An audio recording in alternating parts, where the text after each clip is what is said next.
What is going on, garden fans? Welcome back to the Permaculture Homestead. In tonight's live stream, we are starting our series that is going to go throughout the spring and summer this year of reading through the Permaculture Design Manual. I want to do some quick housekeeping tips here before we start. I have created a playlist for these live streams. You can obviously go to that playlist in the future and start reading from beginning to end if you would like to with us. Uh, Comments, please keep your comments civil as always. I have my wife here moderating. Thank you so much for that. And in today's reading, we are reading through the introduction. We are reading through Bill Mollison's biography, and then we are reading through the preface only. Starting next week, we will be in chapter 1.1 and 1.2.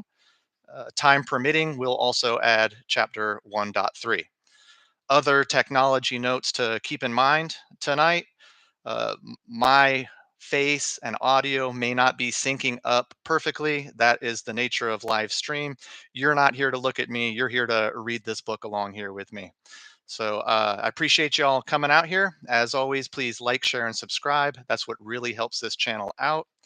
And without further ado, here we go. We're going to begin reading through the Permaculture A Designer's Manual. Now, if any of you have the manual, you can pop it out and read along with me. We are starting at page 1. Here we go.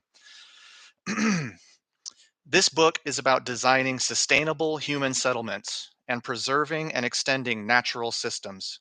It covers aspects of designing and maintaining a cultivated ecology in any climate, wherever you live: Florida, Canada, frozen tundras, desert. This is for any climate. The principles of design, design methods, understanding patterns in nature, climatic factors, water, soils, earthworks, techniques and strategies in different climatic types, aquaculture, and the social, legal, and economic design of human settlement. This book basically covers it all.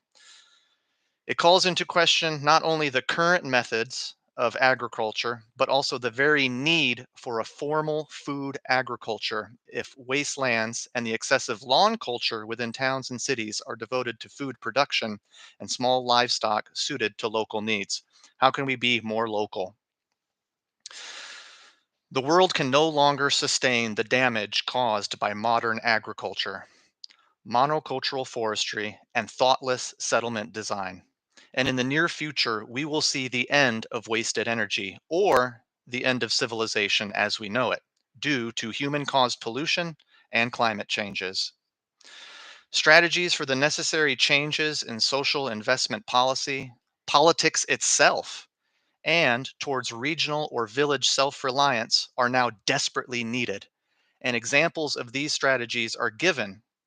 It is hoped that this manual will open the global debate that must never end, and so give a guide to the form of a future in which our children have at least a chance of a reasonable existence. So, in the intro here, Bill Mollison is just laying out the whole guide, what this is for. Certainly, there's a little bit of fear involved with this. He wants to kind of scare you into some things. And believe it or not, those scare tactics are valid. We can all see what's going on with our food system today. Here again, permaculture is the answer to our current paradigm. I'm going to go ahead and read Bill Mollison's biography. This is on page 2. It's good to know where this information came from and is he reliable? Let's find out. Born in 1928 in the small fishing village of Stanley, Tasmania, Bill Mollison left school at the age of 15 to help run the family bakery. He soon went to sea as a shark fisherman and seaman, bringing vessels from post war disposals to southern ports, and, until 1954, filled a variety of jobs as a forester, mill worker, trapper, snarer, tractor driver, and naturalist.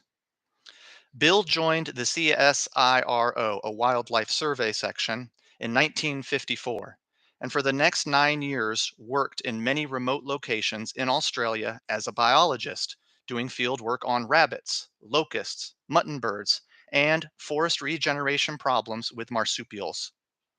In 1963, he spent a year at the Tasmania Museum in curatorial duties, then returned to fieldwork with the Inland Fisheries Commission, surveying the microfauna of inland waters and estuaries. recording food chains and water conditions in all the rivers and lagoons of Tasmania. So this man not only knows all the land creatures in Australia, he knows all the sea creatures at this point in his life. Returning to studies in 1966, he lived on his wits, running cattle, bouncing at dances, shark fishing, and teaching part time at an exclusive girls' school. Upon receiving his degree in biography, he was appointed to the University of Tasmania, where he later developed the unit of environmental psychology. During his university period, which lasted 10 years, Bill independently researched and published a 3 volume treatise on the history and genealogies of the descendants of the Tasmanian Aborigines. In 1974, he and David Holmgren developed and refined the permaculture concept, leading to the publication of Permaculture 1 and Permaculture 2, basically this book. Since leaving the university in 1978, Bill has devoted all his energies to furthering the system of permaculture and spreading the idea and principles worldwide. He has taught thousands of students and has contributed many articles, curricula, reports, and recommendations for farm projects, urban clusters, and local government bodies. In 1981, Bill Mollison received the Right Livelihood Award, sometimes called the Alternative Nobel Prize, for his work in environmental design. In recent years, he has established a Trust in Aid fund to enable permaculture teachers to reach groups in need, particularly in the poorer parts of the world, with the aim of leaving a core of teachers locally to continue appropriate educational work. Bill Mollison is the executive director of the Permaculture Institute, which was established in 1979 to teach the practical design of sustainable soil, water, plant, and legal economic systems to students worldwide.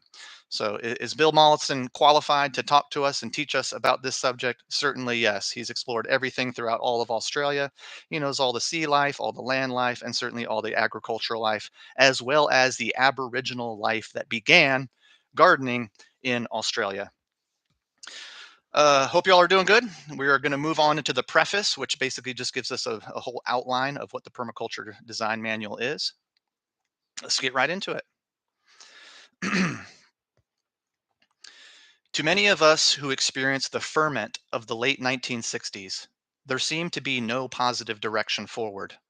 Although almost everybody could define those aspects of the global society that they rejected, and these included military adventurism, the bomb, ruthless land exploitation, the arrogance of polluters, and a general insensitivity to human and environmental needs.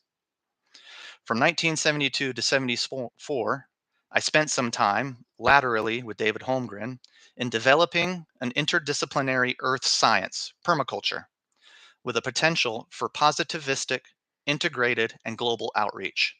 It was January 1981 before the concept of permaculture seemed to have matured sufficiently to be taught as an applied design system.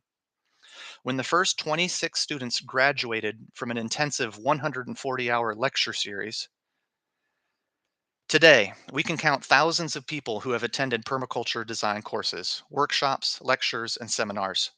Graduates now form a loose global network and are effectively acting in many countries. Here's the important part I want to put in here. The permaculture movement has no central structure, but rather a strong sense of shared work. Everybody is free to act as an individual, to form a small group, or to work within any other organization. We cooperate with many other groups with diverse beliefs and practices. Our system includes good practices from many disciplines and systems and offers them as an integrated whole. Basically, there's no central government here for permaculture. Um, you're kind of on your own to some degree. There are smaller groups, there are bigger groups. Um, the decentralized uh, structure of permaculture is certainly what makes it effective. What works here in my zone, 8 South Carolina, is certainly not going to work in somebody else's zone, maybe in the desert of Arizona. That doesn't mean what they're doing is not permaculture and what I'm doing is. It's decentralized. This is a design science that can be applied anywhere around the world to create whole systems. Moving along. Great changes are taking place. These are not as a result of any one group or teaching, but as a result of millions of people defining one or more ways in which they can conserve energy, aid local self reliance, or provide for themselves. All of us would acknowledge our own work as modest. It is the totality of such modest work that is impressive. There is so much to do, and there will never be enough people to do it. We must all try to increase our skills to modest trials and to pass on the results. If a job is not being done, we can form a small group and do it. When we criticize others, we usually point the finger at ourselves. It doesn't matter if the work we do carries the permaculture label, just that we do it.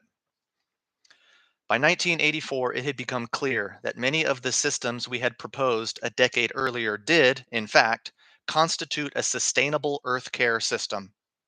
Almost all that we had proposed was tested and tried, and where the skills and capital existed, people could make a living from products derived from stable landscapes. Although this is not a primary aim of permaculture, which seeks to first which seeks first to stabilize and care for the land, then to serve household, regional, and local needs, and only thereafter to produce a surplus for sale or exchange. And we're going to get to that later in the manual where we talk about earth care, people care. Number one thing in permaculture is let's take care of the earth first, and let's take care of the immediate family, and out of the abundance, we can then take care of society. So he's kind of giving you a little snapshot of some of the permaculture ethics here in this paragraph.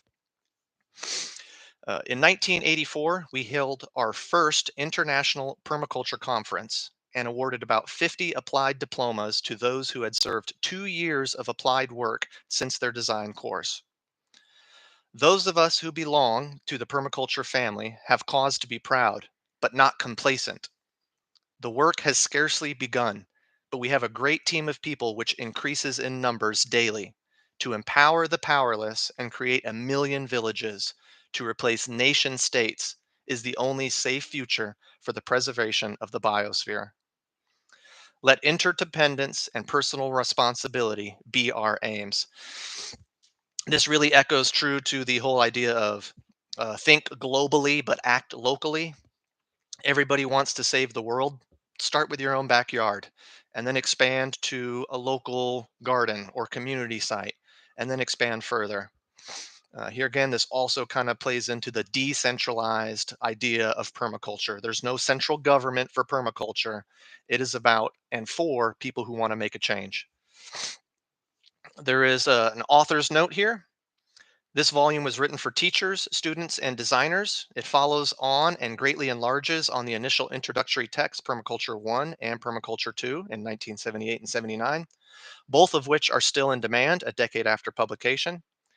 Very little of the material in this book is reproduced from the foundation text. Each volume of this work carries a surcharge of 50 cents, which will be paid by Tagari Publications. So I'm not, we're, thank you, Tagari Publications, for publishing this. The last bit of the preface here is titled Permaculture Defined and Its Use. Permaculture is a word coined by the author. Its copyright is vested in the Permaculture Institutes and their College of Graduates and is guarded by them for the purpose of consistent education. Permaculture, permanent agriculture, is the conscious design and maintenance of agriculturally productive ecosystems, which have the diversity, stability, and resilience of natural ecosystems. It is the harmonious integration of landscape and people providing their food, energy, and shelter, and other material and non material needs in sustainable way. Without permanent agriculture, there is no possibility of a stable social order. Permaculture design is a system of assembling conceptual, material, and strategic components in a pattern which functions to benefit life in all its forms. The philosophy behind permaculture is one of working with, rather than against, nature, of protracted and thoughtful observation rather than protracted and thoughtless action, of looking at systems in their functions rather than asking only one yield of them, and of allowing systems to demonstrate their own evolutions. The word permaculture can be used by anybody adhering to the ethics and principles expressed herein, this book. The only restriction on use is that of teaching. Only graduates of a permaculture institute can teach permaculture, and they adhere to agreed on curricula developed by the College of Graduates of the Institutes of Permaculture. Um, Last bit here in the preface that's important to hear. Minor references are given in the text, and those useful to chapter contents only are located at the close of those chapters. So it's got a key, it talks about seasons, nothing important there. The last one is the access to information. I'll read it. Material in this work can be fairly easily accessed in these ways. Chapter and section contents are listed in the table of contents. Main subjects are listed in the index. There is a list of the common and Latin names of plants used in the text located in the appendix. So a lot of uh, to forestall needless correspondence, subscription to the International Permaculture Journal, which I don't even know if that still exists, 113 Enmore Road, Enmore, New South Wales, 2042, Australia. Just a lot of information on this book in general. If you want to access the information of the Permaculture Design Manual, go out and buy a copy. That's the best way to get this information in your hands. It's the best way to have a hard copy, especially in the world we live in. Who knows how long digital copies will be around? And that is it for the intro and the preface. I'm not going to go any deeper in that today, garden fans. Next week, next Thursday night, I am going to start reading into the meat of the book. We're going to start with chapter 1, reading the introduction. I will see if I can get through 1-1 and 1.2. If there's time and there's people that are genuinely interested, I might even go through the final section of chapter 1, 1.3. It's a lot of information, a lot of material. I'm going to see what I can do about getting you a screen share so that you can see some of the artwork as we go through the manual. Uh, Before I shut off, or anybody have any questions for me today about anything we talked about or anything you heard? Hello, everybody. Hello, One Vision. Hello, Herb Hill Farm. Appreciate y'all coming out tonight. And I appreciate all you watching here at a later time. Thank you so much for watching. As always, please like, share, and subscribe. That's what really helps us out. If you have any questions, leave them down in the comment section below. I appreciate y'all's support as always. God bless. We'll see you next week.